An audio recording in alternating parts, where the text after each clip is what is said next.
Boa noite, cavalheiros e damas, segundo ano do ensino médio. Grande amor por vocês.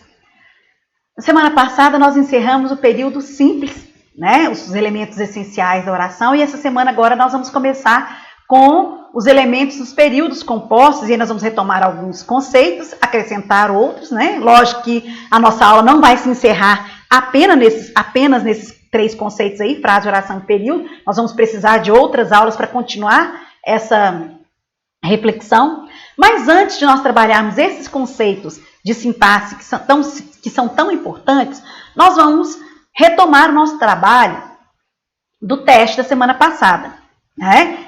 Como sempre, a gente colocou aí para vocês só as questões, que são questões objetivas, lembrando, lógico e obviamente, que todos os textos, todas as questões, elas vêm de um contexto, elas vêm de um pré-texto, vocês já têm o texto, por isso que eu não omiti o texto aí, né? Era um texto extenso, eu não coloquei para vocês, mas lembrando que sempre as provas, como todas as provas do colégio, são provas contextuais e interdisciplinares, né? Então, nós pegamos um texto, um assunto pertinente da atualidade, é importante que vocês sempre leiam esses textos, e aqui a nossa motivação para este teste são questões de sintaxe que nós estudamos nas semanas anteriores. A primeira questão pede para vocês identificarem a classificação sintática do termo em destaque na oração. Sofreram um adoecimento de alma. Então, a primeira coisa, classificação sintática. Eu não estou falando nem de substantivo, nem de numeral, nem de pronome, nem de artigo. Eu estou falando de função da palavra dentro do texto, correto? Então, qual que é o papel sintático, qual a função sintática? Aí a primeira coisa que eu tenho que olhar, sempre que eu quiser acertar, mitar uma questão de função sintática, o primeiro ponto é observar o verbo. Então, meu olhar é sempre voltado primeiro para o verbo. Então, sofreram. Quem sofreu? Não sei, a frase está fora do contexto aí. Então, meu sujeito é um sujeito indeterminado, está na terceira pessoa do plural.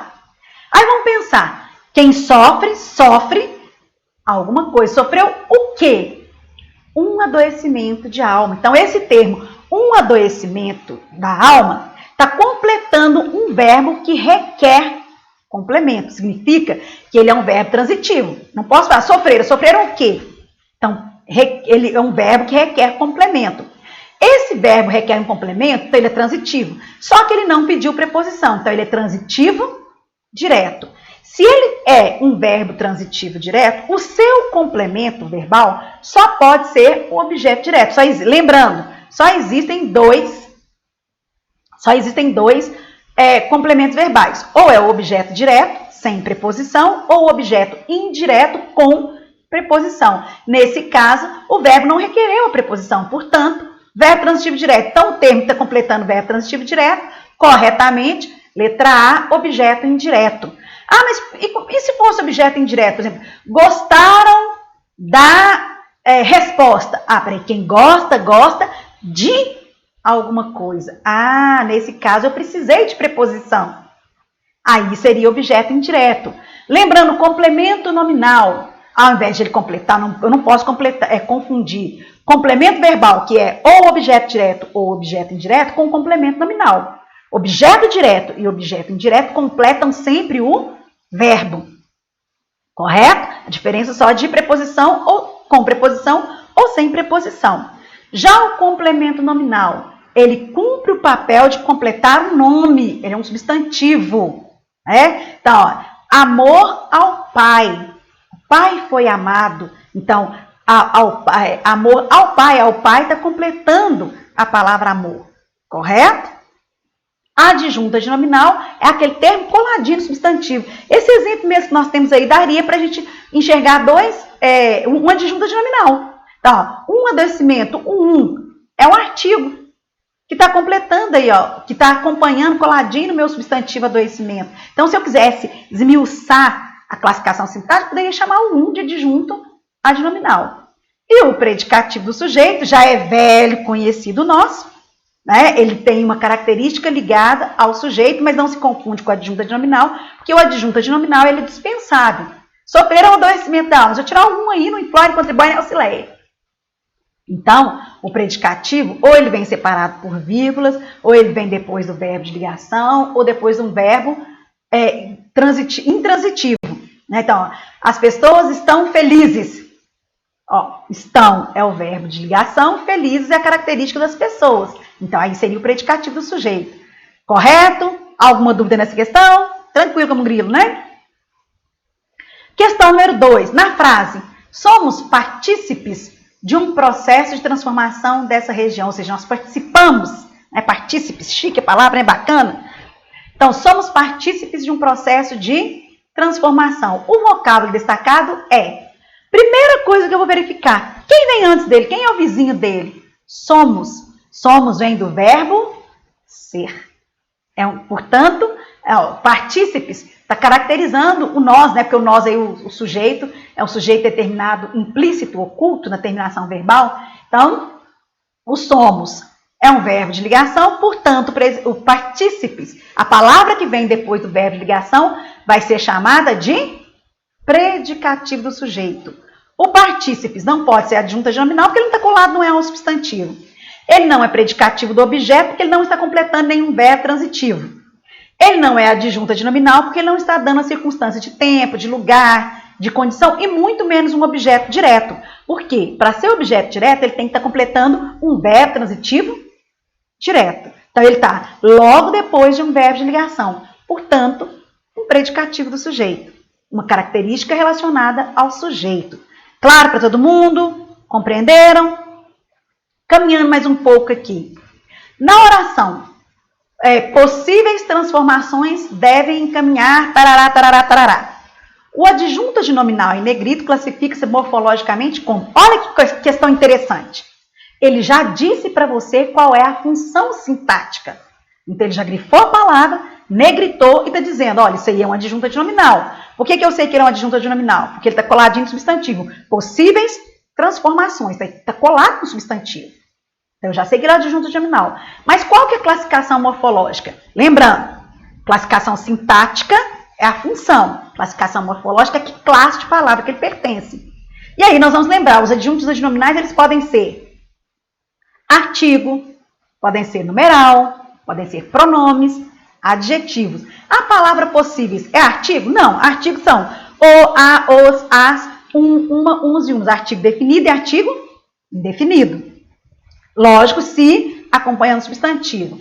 Possíveis não é numeral, a gente tem numeral cardinal, ordinal, primeiro, segundo, terceiro, 1, 2, 3, correto? Pronome também possíveis não é. Pronome nós temos vários pronomes, pronome pessoal reto, eu, tu, ele, nós, vós, eles. Pronome possessivo, meu, minha, seu, sua. Pronome demonstrativo, este, esta, isso. Pronome indefinido, outra, alguma, nenhuma. Também pronome ele não é. Muito menos advérbio, porque para ser advérbio ele teria que estar modificando um verbo. Não é o caso. Então, sobra o quê? Ele ser um adjetivo. Então, o meu adjunto adnominal nessa frase, a palavra possíveis, que está no plural, ela foi morfologicamente classificada como adjetivo. Tranquilo para todo mundo? Compreensível? Uma pausa aqui para um papo reto, papo sério, né? Inscrições do Enem estão abertas a partir de hoje, 11 de maio, tá? Eu sei que vocês estão no segundo ano, mas é importante, o ano passado vocês acataram a nossa sugestão, fizeram como treineiro e fizeram um bom resultado, vimos excelentes resultados, principalmente nas redações, né? E parabéns a todos os professores da escola. Mas é importante que continuem fazendo esse processo de treineiro. É importante ganhar fluência de prova, saber trabalhar o tempo, saber trabalhar a respiração, a ansiedade. Então, espero que todos tenham esse compromisso aí de fazer as suas inscrições para o Enem. Tá? Não deixem para o último dia, principalmente com essa questão de pandemia, com internet bugando toda hora. Segue o baile. Os 3 conceitos que eu havia falado com vocês que nós trabalharíamos: frase, oração e período. Quando eu penso em frase, o que é frase? Qualquer enunciado dotado de sentido, qualquer coisa que eu escreva ou que eu diga, que comece com letra maiúscula, isso aí, lógico, no texto escrito, né? Comece com letra maiúscula e termina com um sinal de pontuação. E aí, independente se tem verbo ou se não tem verbo, eu posso ter frase nominal e frase verbal. Mas frase é um enunciado completo, de sentido completo. Começa com letra maiúscula, termina com sinal de pontuação e tem que ter obrigatoriamente sentido. Então, um exemplo bobo aí, bom dia, é uma frase? É, olha aí, começou com letra maiúscula, terminou com ponto de exclamação e faz sentido para todo mundo. Não tem verbo, então eu falaria que ela é uma frase nominal. O outro exemplo, perigo, né? Começou também com letra maiúscula, terminou com sinal de pontuação, faz sentido, não tem? Tem um enunciado independente. Também frase. Como não tem verbo, nominal. O mesmo ocorre, ó, fogo, fogo, fogo. Meu Deus, um livre guarde. Começou com letra maiúscula, terminou com sinal de pontuação, fez sentido. Não tem verbo, frase nominal. Agora nós temos um outro exemplo. O dia foi agradável, o dia é agradável, está agradável, a vida não é agradável. Então nós temos aí, começou com letra maiúscula, terminou com sinal de pontuação, faz sentido. E além disso, tem verbo. Então, é uma frase verbal. Ou poderia simplesmente falar período, como tem um verbo só aí, poderia falar período simples, como a gente vai ver à frente. Houve sucesso na inscrição do Enem. Então, foi lá, fez a inscrição, deu tudo certinho, não deixou para o último dia, foi feita com sucesso. Tenho aí o verbo haver, a frase começou com letra maiúscula, tem sentido, terminou com sinal de pontuação. Correto? E aí, a gente não deve confundir frase com oração. A oração geralmente está dentro da frase, mas a oração é o enunciado que se estrutura em torno do verbo. Numa frase eu posso ter várias orações, que a gente chama de período composto, por exemplo, ou uma oração só, que é período simples. Então, o enunciado, a oração é o enunciado que se estrutura a partir do verbo. Então, um exemplo. Eu li o livro, gostei dele e o indiquei. Virei bonitinho, né?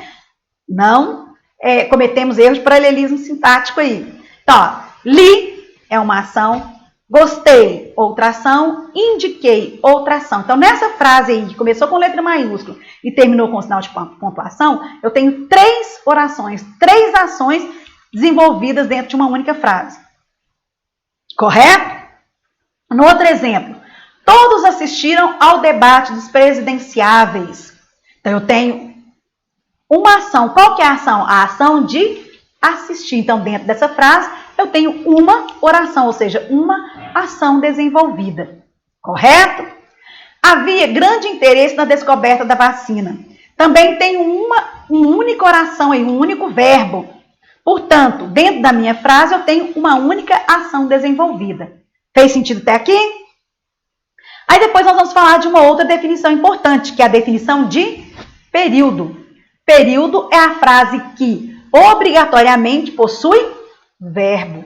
Por que ela obrigatoriamente possui verbo? Porque eu tenho frase nominal e frase verbal. Mas a frase, o período é sempre uma frase verbal, porque ela vai ter uma ou mais orações. Se for uma frase com um período só, com uma oração só, período simples.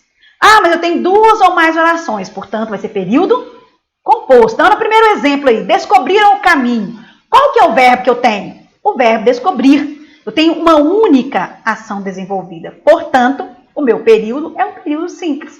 Ou uma frase verbal.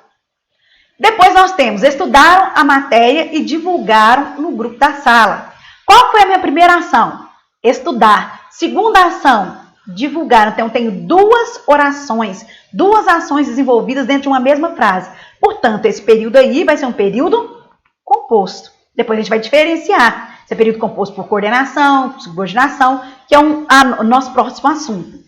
Perguntei se todos haviam compreendido a matéria.